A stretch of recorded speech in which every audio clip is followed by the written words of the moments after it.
소개 한번 부탁드리겠습니다. 네, 안녕하세요 여러분. 무어양입니다. 저는 가야금 병창을 전공하고 국악인으로 활동하고 있는 프리랜서입니다. 근데 20대 때 1억이 넘는 돈을 모았다고 하는데 사실인가요? 한 1억 7천 정도? 오. 비웃으시는 거 아니에요?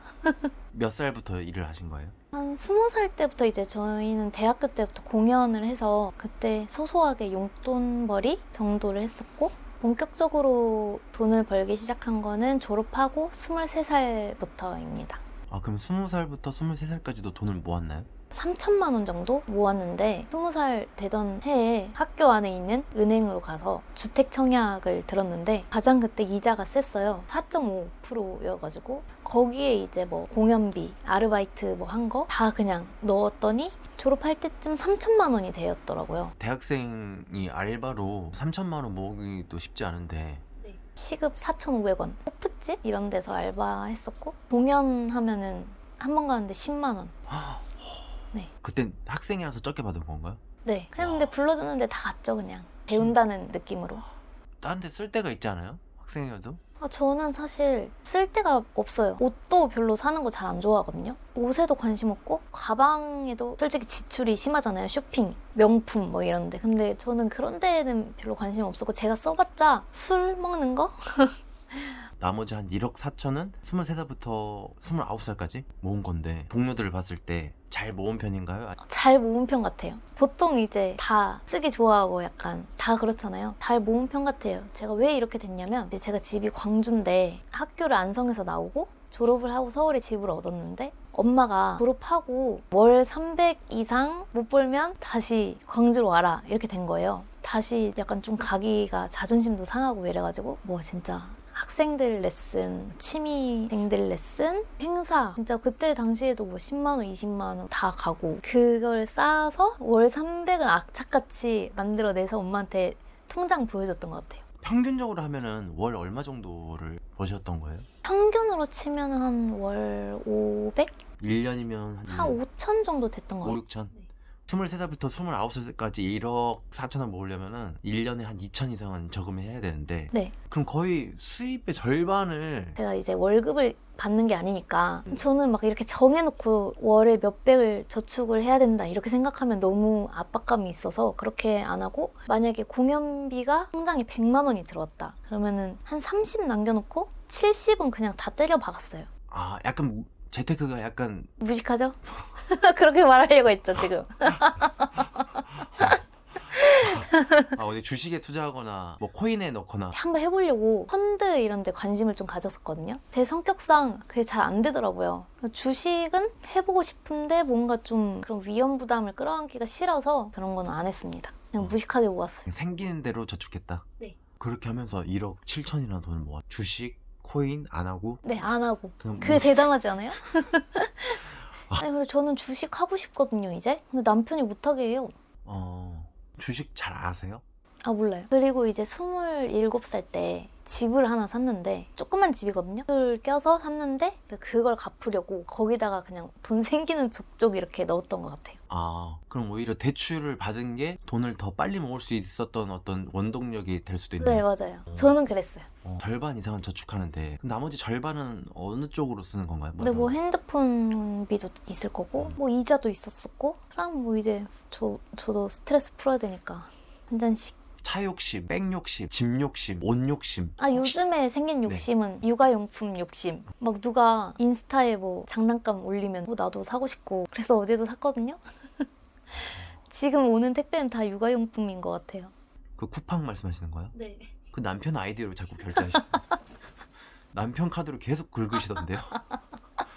왜 욕심을 남편 카드로 부리시는 거예요? 그리고 쿠팡도 이용하고 그럼 본인을 위한 욕심 부린 적은 없어요? 있어요. 큰맘 먹고 한복 진짜 비싼 거 샀거든요. 얼마짜리? 350만 원? 근데 행사가 그 뒤로 없어가지고 한 번도 못 입었어요 지금. 저 좀 불러주세요. 20대 때 1억을 모으려면 프리랜서 일단 프리랜서에게 적금 이런 거는 진짜 부담이에요. 내가 이번 달에 얼마를 벌 줄을 예측을 못하니까. 그래서 그런 방법은 이제 좀 부담감이 있어서 추천드리고 싶진 않고 최대한 사치를 줄이는 방법? 필요한 것만 딱딱 이렇게 적어서 계획적으로. 저 사실 가계부도 썼어요. 20대 때는. 지금은 안 쓰거든요. 왜 안 쓰지? 게을러졌나요? 쓸데없는 지출을 줄이고 고총 지출을 줄이기 위해서나 뭐 이런 것까지 해봤다. 뭐 행사 갈 때 기름값 많이 들고 이러니까 악기 들고 지하철 타고 한번 가봤거든요. 그러다가 인대 늘어나가지고 병원비가 더 들었거든요. 술은 줄이지 않았나요? 네, 그거는 친구들은 막 예쁘게 성형도 많이 하고 네. 나도 성형하고 싶다 이랬는데 참고 막 그랬나요? 아니요, 안 좋아한대요. 안 참았어요? 네. 내가 인출할 수 없는 그런 통장 같은 거 있잖아요. 거기에 이제 수중에 돈이 이만큼 있으면 이만큼은 그냥 다 제 스타일이에요. 무식하게 아까 말씀하셨는데 무식하게 때려 박는 스타일? 저한테는 이런 게 잘 모으는 비법이었습니다. 아무래도 프리랜서다 보니까 자기가 얼만큼 일하느냐에 따라서 보수도 따르는 거잖아요. 게으르지 않게 좀 열심히 부지런히 움직여야 되는 게 답인 것 같아요. 지금은 진짜 코로나 때문에 다 없는데 바쁠 때 한 달에 30개, 40개 다니면서 한 달에 하루 쉬었거든요. 그것도 못 쉴 때도 있었어요. 들어오는 일이 열심히 할 수 있는데 네. 일이 안 들어오면 어떡해요?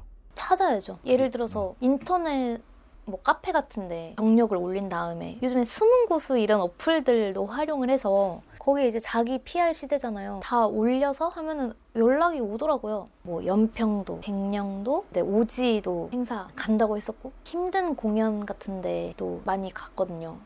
이런 데까지 가봤다. 아, 그 공군 부대거든요. 광주의 무등산 거의 꼭대기.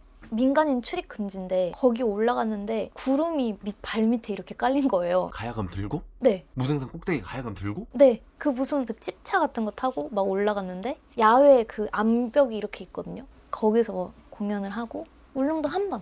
제주도에서는 상설 공연했었고 호주, 싱가포르, 일본, 중국. 일단 부르면 다 가는 거예요. 네, 금액도 사실 페이가 적어도 뭐 그것도 다 배움이라고 생각하고. 많은 분들이 1억 모으는 게 쉽다고 생각할 수도 있지만 아직도 1억을 모으지 못하는 분들이 있을 수도 있는데 응원의 메시지나 뭐 아유, 지금 막 너무 더 멋지신 분들 많은데 제가 감히 막 이렇게 말씀드리기는 좀 그렇고. 아니 부모님 손 하나도 안 벌리고 네.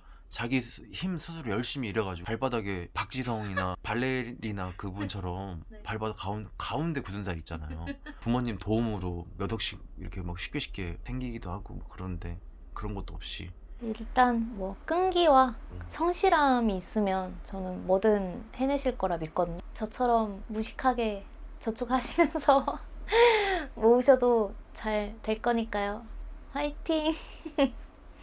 사치 금지, 금명성실, 무식하게 저축.